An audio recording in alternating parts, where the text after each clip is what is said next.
you've done a great job if you've gotten this far with a horse, and I really salute you. I don't want to go any further. I'd be remiss if I didn't thank Ben for making the travel arrangements to get me here tonight. You know, it's amazing how much more you see of the countryside when you come by bus. I'd like to introduce the best horse person in our house, my wife Lori. She's been a quarter horse judge for 22 years, and she does a pretty good job of keeping me in line, as you might guess. I asked her the other day, I said, in your wildest dream, did you ever think that you'd be married to a guy that won 4 Kentucky Derbies? And she looked at me and said, Wayne, you're not in my wildest dreams. It seems like just a little while ago that Mel Hatley, great Oklahoma friend, Bob Moore, and I got together at the Steak and Ale over on Meridian Avenue, and we sat down. We said we need to get a high-class, first-class sales company. We sat there and talked. Bob Moore actually was a little bit negative. Mel wasn't too sure. Of course, me, I said, hell, we'll have a hell of a facility. This thing will grow, and we'll sell the best quarter horses in the world. I think we can rival Ruidosa. So they kind of said, well, let's do it. And what do you think? I said, well, we got to get a Texan. We can't do it with just us. So we called up Dr. Charlie Graham, and he was all for it. I said, let's get the most prominent Oklahoma guy we can find, and we called up Walter Merrick. We had a little meeting. We didn't have much money, but we got together. Mel found this tract of land here. We got together, and at our first meeting, Johnny T.L. Jones and Bob Gentry from down at Texas came, so we'd let them get in also. Now we got it ready to go, and so we'd send it to the architects, and they looked at all this, or the land and the slope and everything up, and they said, well, here's how we can build it. Believe it or not, I had drawn out what I thought should be this facility on a napkin, and Mel Hadley just pulled it out of his pocket and said, can you build it this way? And they said, yeah, that's not a bad design. And that's how Heritage Place came to pass. The other thing,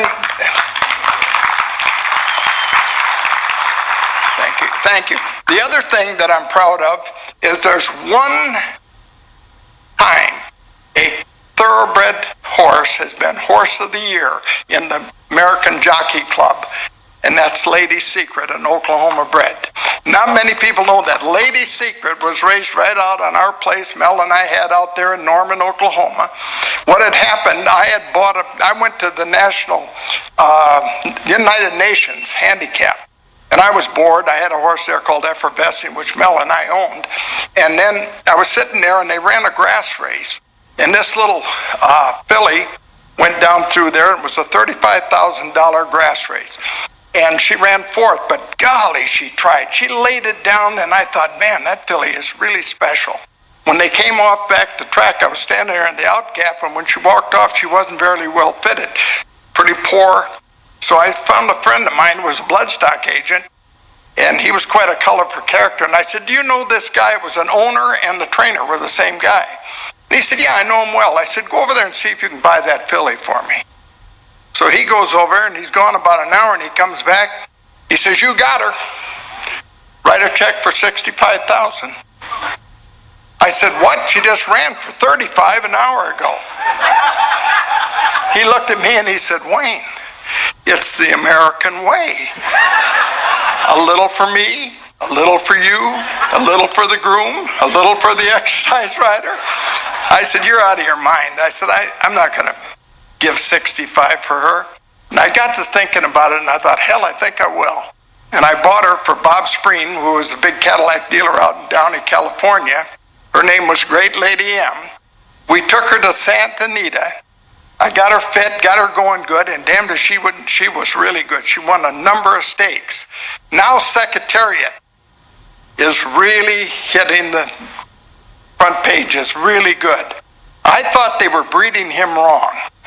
I don't say that, lightly, but I thought they were breeding him to mares that were distance mares.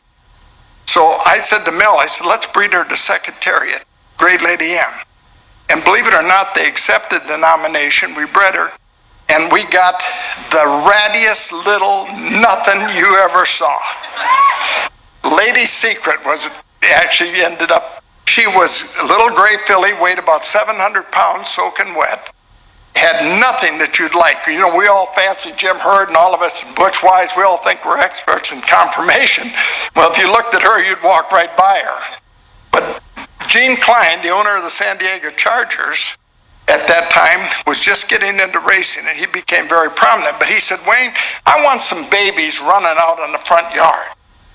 When I have breakfast, I want them out there. And I thought, damn, he lived on a rock in Rancho Santa Fe, literally. And I said, well, I got a couple babies that my friend and I, Mel Hadley, have. And he said, sell them to me. I said, well, I'll get an appraise on them. He said, no, to hell with that. Just tell me how much they are. So I said, okay, smart ass. 200,000 apiece. He says, done. Ship them out. So now, before we can ship, there was 3 of them. Before we can ship them, the first one gets pneumonia and dies. The second one is really a pretty chestnut filly. He named her after his wife, Gene's Lady. She ran out $998,000, just short of $1 million. The third one is this little gray ratty filly, and we don't know what we're going to do with her. So now we get breaking her and getting her going. And I said to my son Jeff, we got to protect him. We got to at least get some black type on her. I said, I know Gene's Lady's kind of carried the ball here, but let's see if we can do something.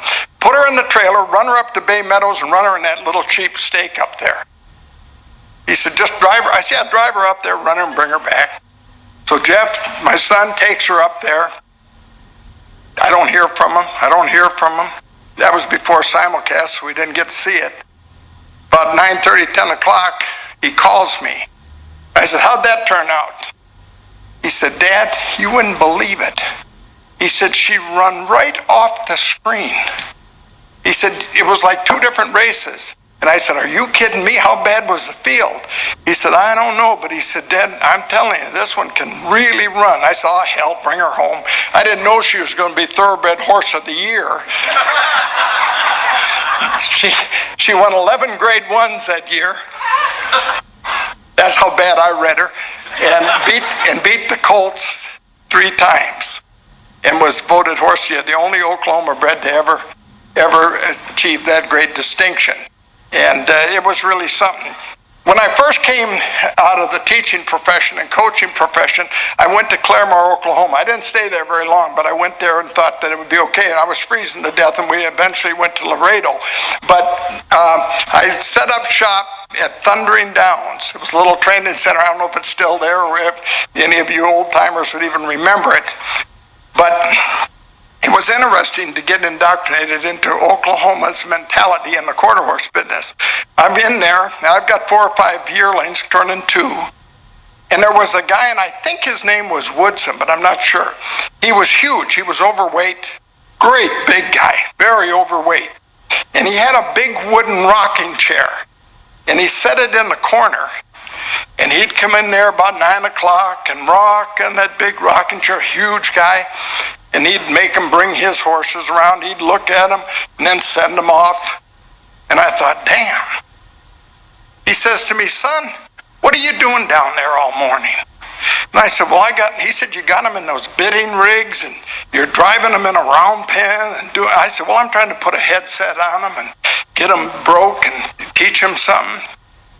He said, well, let me help you. He said, I got a little old place out here about 8-9 miles. And I got a big old flatbed straight truck out here. And we'll take your babies and put them in the truck. We'll just head and tail them. Put them in the truck and we'll go out to my place. And he said, I got this long lane out there. He said, now we'll drive to the back of that lane. And he said, we'll tie them to the fence. I'll slip over and give them each 2 or 3 cc's of Ritalin. Then we'll have us an iced tea. And we'll finish our iced tea. Then you can untie them from the fence, and we'll get in the truck, and we'll chase them up to the barn down that long lane. Now, the first two that get there, we'll keep them, and you can give the rest away. That was my indoctrination into the Oklahoma mindset. It's amazing, when I came over from the quarter horse industry and started training at Santa Anita in Hollywood Park, it was hard to overcome. I was really proud of my heritage in the quarter horse business, really proud. But everybody referred to me as a quarter horse trainer. When I won the Preakness in 1980, the first classic I ever ran in, somebody said, "Who won the Preakness?" And they said, "The quarter horse trainer." And then I won a couple other classic races, and for about 10 years I was a quarter horse trainer. And I was proud of it, but it was funny how the thoroughbred people never really recognized that maybe there was a crossover there or something. I was always the quarter horse trainer, won that grade 1 or whatever. In the early years, when back in the mid-60s, and I was down at Rio Dosa at the sales, I felt that the pedigrees in the quarter horse industry were a little bit shaky. There would be 1 or 2 dams on the pedigree page in the catalogs there at Rio Dosa, and you'd look at those individuals and you didn't have a feel for the pedigrees. Now, as you look at these catalogs here at Heritage Place in these years, the pedigrees are refined. You got 1 and 2 dams. You got the stakes winners. I never thought that the pedigrees were very accurate in the 60s. So what I did, and so many of us, is we started studying conformation. And I kept I didn't have a lot of money anyhow, I kept trying to buy horses that looked like race horses. Had the muscle tone, the balance, the neck, and everything, and I tried to buy those horses. And it's amazing that when I got into the thoroughbred business, and our business is built pretty much on buying yearlings at Keeneland in the fall, that I think has been the most valuable thing that I ever had happen to me. Having to study those horses at Rio Dosa and study those horses that I didn't think had good pedigrees, but I bought and then turned out to be race horses, has carried me, I think, in the thoroughbred business. Almost all of the champions we've had in the thoroughbred business we bought as yearlings. And I talked to Bob Baffert about that, and he had to do the same thing. He was in Arizona and running quarter horses and so forth, and he says the same thing, and he's very good at it. He's extremely good at finding a yearling in a crowd. So I think that early background in the quarter horse business has really served me well. I've been at this about 65 years, and I'd like to share some ideas with you. One of the things that makes us different than all the other quarter horse disciplines or thoroughbred disciplines that there are out there is that when you lead a horse out and put it in a race, you are taking on a number of investors. And that sight is lost by a lot of people. You have to remember that when you lead him out there, that there are people in the grandstand that are going to invest their money that you have done a good job of getting that horse to the win. Now, he's only going to invest with you probably for 15 minutes, but he is an investor. He's just as much an investor if he bought Ford stock or AT&T or anything else. And we have to concentrate on protecting him at all times, or her. And people lose sight of that. They think people they bet on him and that's it. But we owe it to them to give them the best chance. Now, Ben Hudson, in his Track magazine, writes an article that I've read frequently that says, if you rule the horse world, what would you do?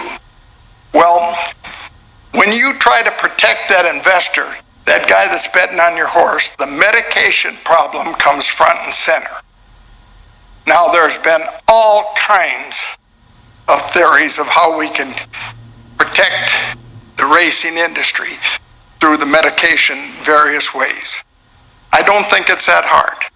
I know there's a couple commissioners here, one of them's New Mexico, and I'm going to throw it out there. Here's what I think has to happen. First of all, the track's got the most to lose. So I think that we take a percentage of the handle and force all racetracks to fund a testing laboratory. Now, I sat down with the head testing official for the Olympics, and he tells me that if he had the funding, that he could absolutely tell you if you change tap water. With that, if we have a fail-proof test, and we know that the Olympic testing process is so sophisticated that they took on the whole country of Russia and made it stand up, we can damn sure make it stand up for some horse trainer. Now, here's the kicker. We have funding at a laboratory that is absolutely the best. We have a super test that it cannot fail under any kind of scrutiny. And then you classify the drugs. And I'm talking only now about enhancing drugs, performance-enhancing drugs. Now, when you get a positive test and you know it's an enhancing drug, you rule off the owner. I'll tell you what'll happen. We'll clean up our sport with a grassroots approach. You take somebody that's sitting in this audience or in the thoroughbred arena at Keeneland or at the Kentucky Derby, and they know that if that thing comes back with a enhancing drug, a performance-enhancing drug, that you are going to shut down their $1 million investment. Here's what'll happen. They're going to pull John Doe, their trainer, in, and they're going to say, don't you ever put me in that position. You make sure that you stay within the guidelines. If a banker has a guy that's embezzling and he has a teller, he's interviewing those guys and making damn sure he's checking their background, everything.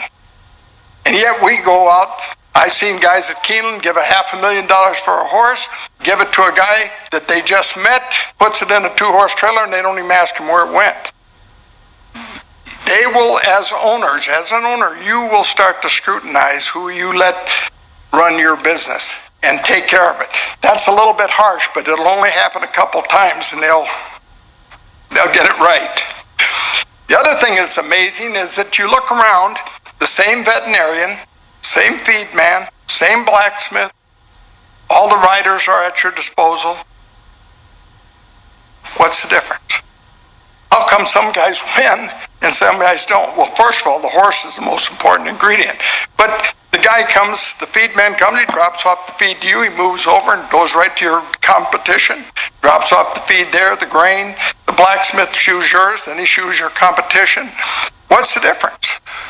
Well, there's 4 things that a trainer can bring to the table. Experience, a work ethic, communication, and honesty and integrity. Let's take experience. Experience is tough because it gives the test first and the lesson afterwards. There's no how-to book. Nowhere in the library, no chip, nothing on all the computers or anything that says how to win the Kentucky Derby, the All-American, or the Kansas Fraternity, or the Rainbow. There is no how-to book. It's experience. So, if you live long enough to get a wealth of experience, I think it's important that we, in our latter years, and there's a lot of great trainers out there, many of them sitting in this room, it is important that we share these ideas. You know, it's amazing that a basketball or a football coach will go to a clinic and diagram his whole offense on the board for everybody. In racing, you can't even get another trainer to go to dinner with you and explain what he's doing. So if you're looking at yearlings, hell, share, get out, ask questions. If I were going to look at these yearlings here, Jim Hurd's an authority on conformation. Butch Wise, Roger Daly, naming guys that are out there in the back. I'd get those guys and I'd say, what's the best part of this horse? What do you like best about him? What makes him better than the one next to him? I'd pick their brains. You're only going to win about 20 or 25% of the time. I've won 25% of my races, and hell, I got $275 million that I've won. I don't have any of it, but I won it. The other thing is, don't be afraid to lose. Winning and losing are both temporary. Don't be afraid to go out there. We came over from the quarter horse business ran those fillies at the Colts. Actually won. There's only 3 fillies that ever won the Kentucky Derby. Winning Colors in 1980 is one of them. I always said sex only matters when you're having it. It doesn't have any bearing on where you run your filly. If she's the best filly, Winning Colors walking around in the Kentucky Derby, hell, it was obvious she was the biggest, strongest, fastest one. If you looked at all those horses, the good quarter horse people and good horsemen in this room and saw them all going around, they say, hell, I'm going to bet on the big gray one. Don't be afraid to run sometimes where people say you shouldn't. I've made a living running where I don't belong. It's okay that you spill a lot of the buckets of milk. Just don't lose the cow. Get in there and run. Put them out there. Jim pointed out we won 14 Triple Crown races. I think about 6 of them we ran where we didn't belong. We weren't supposed to be in them. People looked at us and said, failure's not losing. Failures means that you didn't get up and try again and again. You never let failure get to your mind, but more importantly, don't let it get to your heart. It's a game of where you're going to lose more than you win. So don't be afraid to step up and bounce back. You got to have an attitude. I think that the attitude is the most important thing. It's the best decision you make every day, and you make it early in the morning, and you stay with it and make it a positive attitude. I got a grandson, and like so many of us, Jeff's only son, by the way, he was in Little League. And he always said, we read Los Alamitos, he'd say, Granddad, we're playing in this game and we're playing in that game. Come and watch us. Well, hell, chore time in the afternoon at the racetrack is around 4 o'clock. That's when the games were. So I didn't go, and I didn't go. Well, he said, we're playing in this big game. Please come. I said, I promise you, I'll be there today. So now I'm hustling around. It's getting close to 4 o'clock. And I thought, oh my gosh, I got to get going. So I'd hustle out there. And Brady, his name is, the game's already started. So I go around the back of the dugout and rattle on the fence and said, Brady, I'm here. I wanted to let him know that I did show up. So he comes around and says, hi, I'm glad you're here. I look out and I said, Brady, is that the score, 6-0? He said, oh, don't worry about that. We haven't batted yet.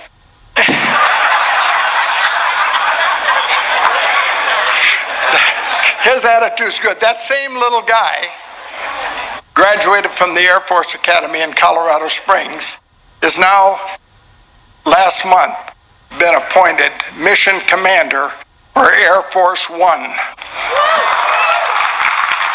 Your attitude is important. I think you got to think big. Take the limits off yourself.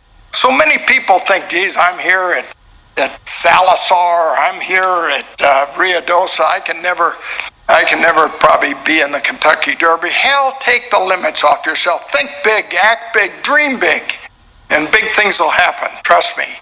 Go after it a little bit. Our successes motivate us. Our failures educate us. So don't be afraid to step out of the box and try something. Lombardi said, the great Green Bay Packer coach, that the quality of a person's life is in direct proportion to his commitment to excellence. Just make sure that when you do try something, that you do it with excellence. Make sure that every day that you improve. I tell my exercise riders, I'm the trainer, but I cannot beat them unless you help me. You have got to carry out my thoughts on that horse. You have got to get up every day. If you're an exercise rider, I don't want you. If you want to be an assistant trainer that gallops the horses for me, I can use you. But I want you to get over the mindset that you just have to exercise them. I want you to get into the mindset of being able to help me in all times. The other thing is communication. You got to cover these owners up. Boy, believe me, with the internet now, they get a lot of information. I ran a horse the other day, and my owner called up. He ran second, and he called up and he said, I just got the gait analysis. I said, what? He said, I got the gait analysis in that race. He shortened his stride 8 inches in the last 16th of a mile. I said, what the hell? He said, yeah. He said he shortened it. I said, well, he was tired. I said, I said, you don't need to subscribe to that. I could have told you he's tired.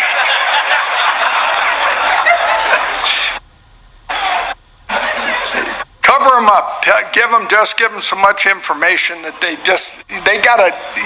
an ownership is the basis of it all. Make sure they feel like they're a part of it. And then the honesty and integrity, give them a chance. Damn it all, give them a chance. If they invest their money and they throw in with you, give them a chance to win. Find out. The beautiful part of the thoroughbred business is you can find your level. Now, the quarter horse business, I always thought you better play at the top 2% if you want to be real successful. But in the thoroughbred business, hell, it doesn't matter what you gave for him. There's a level where he will be successful, and you have the thrill of winning a race. You've got to respect the game. It's very important. You make a difference.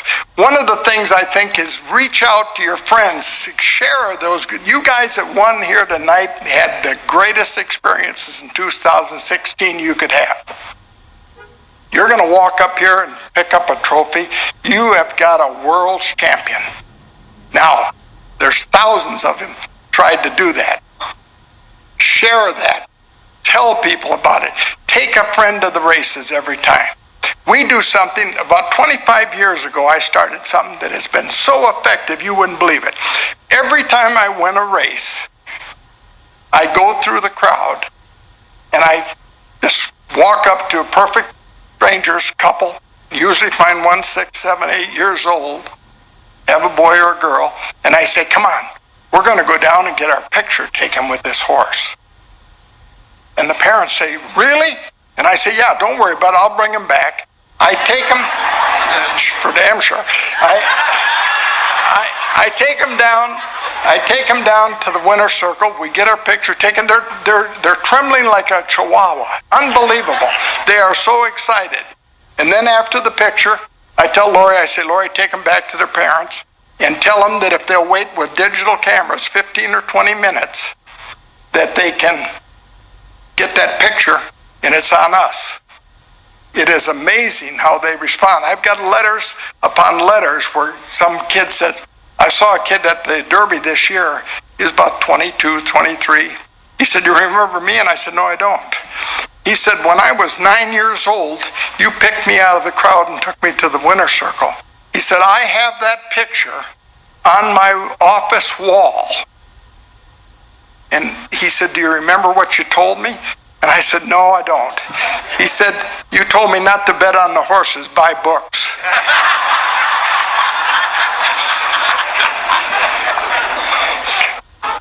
Remember this. People will little remember what you say, will little remember what you do, but they never, ever, ever forget how you make them feel. Make sure that you reach out to somebody in the industry, some child, somebody, your neighbor, your friend, and make them feel good. And as far as kids go, you might be the only one person in the world, but to the world, you might be the only one. Don't ever underestimate that. Your most important possessions are your memories. You people tonight have had some great ones in 2016, and I applaud you and recognize you, as I know it's been wonderful. Make sure you make the most of those memories. Thank you. Don't go anywhere, Coach. Oh, thank you. Ladies and gentlemen, Wayne Lukas. Thank you. Okay, we have... Fortunately, Wayne went a little bit longer than we expected, but that's good news because we got to see those golden words or hear the golden words. Did I go over? No. Really? You stuck it. You nailed it. We do want some question and answers. We've got a full house. We don't want anyone to go because as soon as we're finished with some questions and answers, we're going to go right into our award ceremony. And I will work the crowd. I don't have a wireless, but I can communicate with you, and Dale Day is over there. But, Coach, I have to ask you something. And you and I have similar roots in thoroughbred and quarter horse racing. Mine were thoroughbred first as opposed to yours. But we have a similarity also in that I used to keep a photo of Vince Lombardi in my basement, and I used to look at it. I love those glasses and that attitude he had. You already quoted Vince, but Vince Lombardi also said, Perfection is unattainable, but if you chase perfection, you can catch excellence. It is about horse racing, but it comes from the people first, and you had to deal with people right off the bat as a teacher and a coach, yeah? Right. Winning is not a sometime thing. You don't win some of the time. You don't do things right some of the time. You do things right all the time. Vince Lombardi.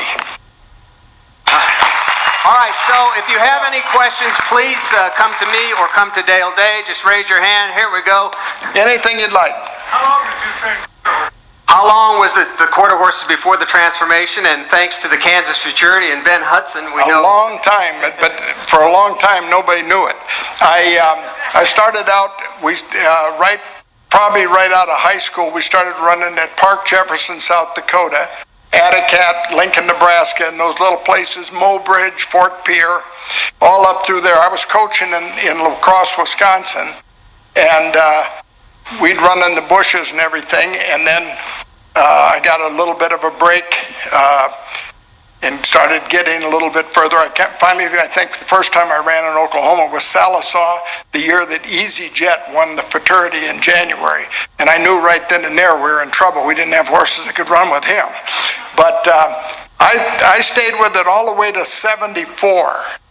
And then in 74, my son kept pushing me. He said, "Dad, we can beat him across town at Hollywood Park and Santa Anita just as easy as we're beating him here." I said, "Man, we got a pretty good hold of him here. We're beating the hell out of him."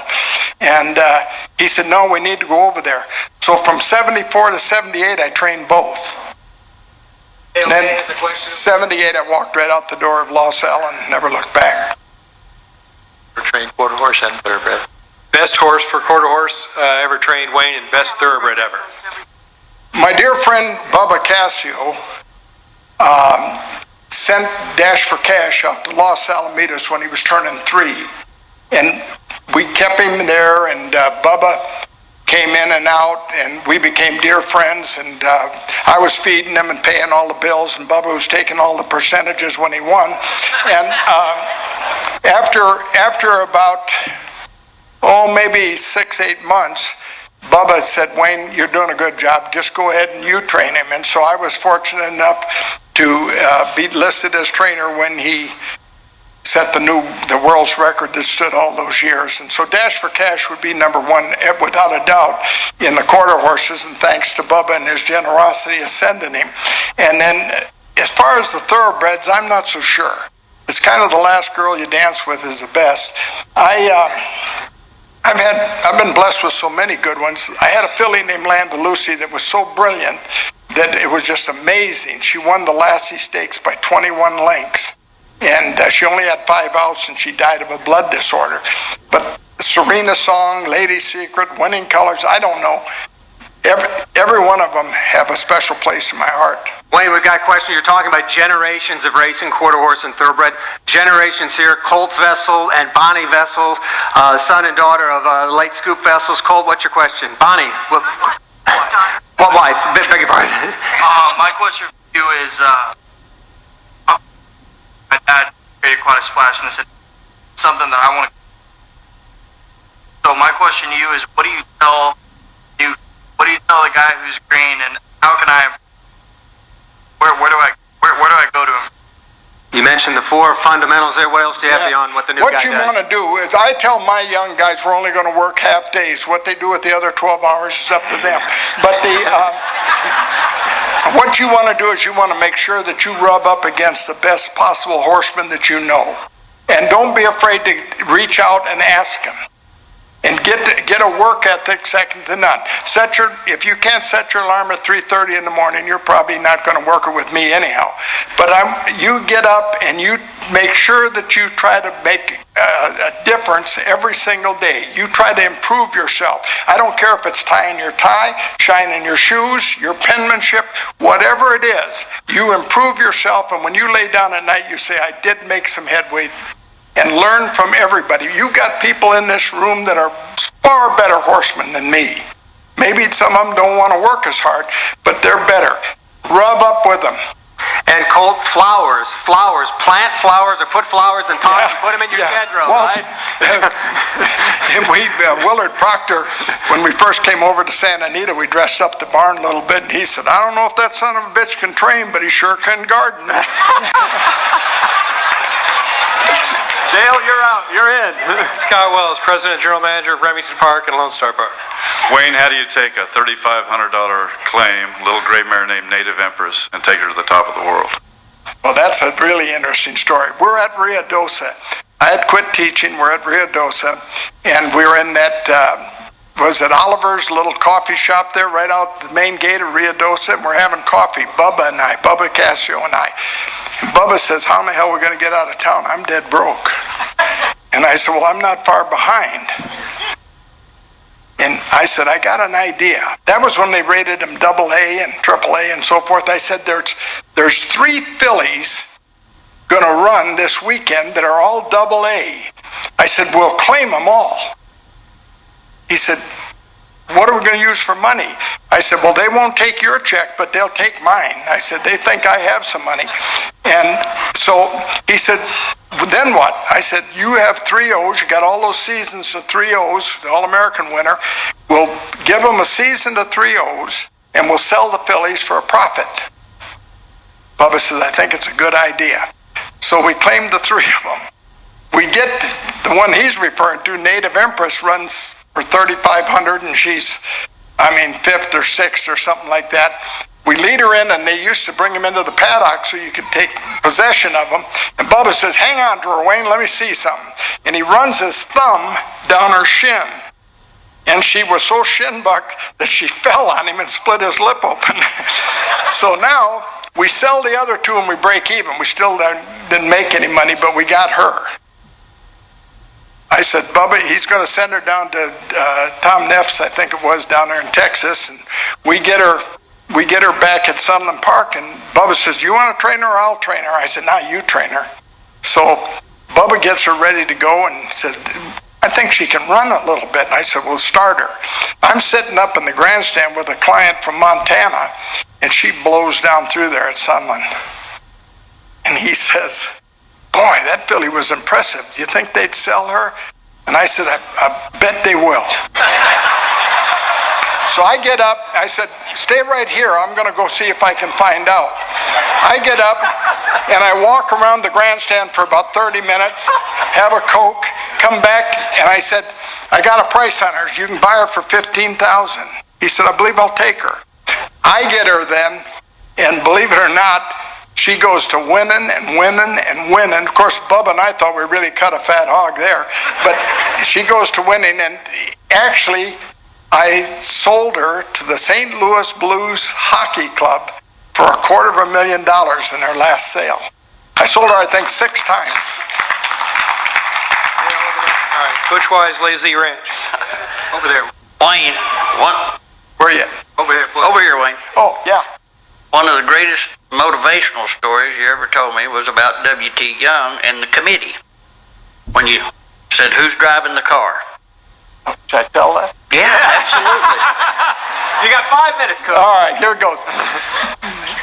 Bill Young, W.T. Young, was the owner of Overbrook Farm, who stood Stormcat. By the way, I bought Stormcat's mother for Bob French at Midland, Texas, and I, through my former father-in-law, trained the grandmother and set a new world's record with her at Ruidoso. And I don't remember what the race was called, but I pull into Hollywood Park and I'm riding a nice saddle horse and got a big old cotton rope, and I'm leading Crimson Saint, her name was, and I'm leading her around, and they saying, cowboy, you're in the wrong area code here. This is not Ruidoso. And I didn't pay any attention. I'm just grazing her a little bit and leading her around. But we stuck her in the gate, and she set a new world's record. But anyhow, then when she had her first foal by Secretariat, I went back and for Bob French bought Terlingua, the mother of Stormcat. And then W.T. Young bought Stormcat and was going to stand him there at Overbrook Farm. So now he's hiring me. And so I come in, and he's got a maybe 5 or 6 advisors, the veterinarian, the maintenance man, the stud manager, the yearling manager. I mean, they're all in this room. And I'm kind of doing an interview with them, and we get done, and Bill says, jump in the car, we're going to drive around and look at the farm. And I said, Bill, we're driving around, I said, you know, we had a nice meeting, but I said, I've never worked by committee before. I said, I've always gone to the sale, been my own man, done what I wanted to do.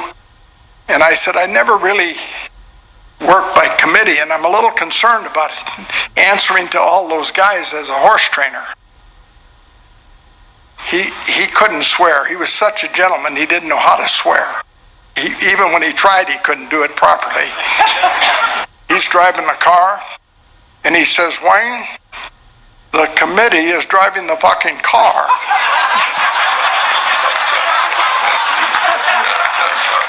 Ladies and gentlemen, it is going to be very tough to top that. Coach, ladies and gentlemen, excellence, Wayne Lukas. Let's hear it. Thank you. Thank you.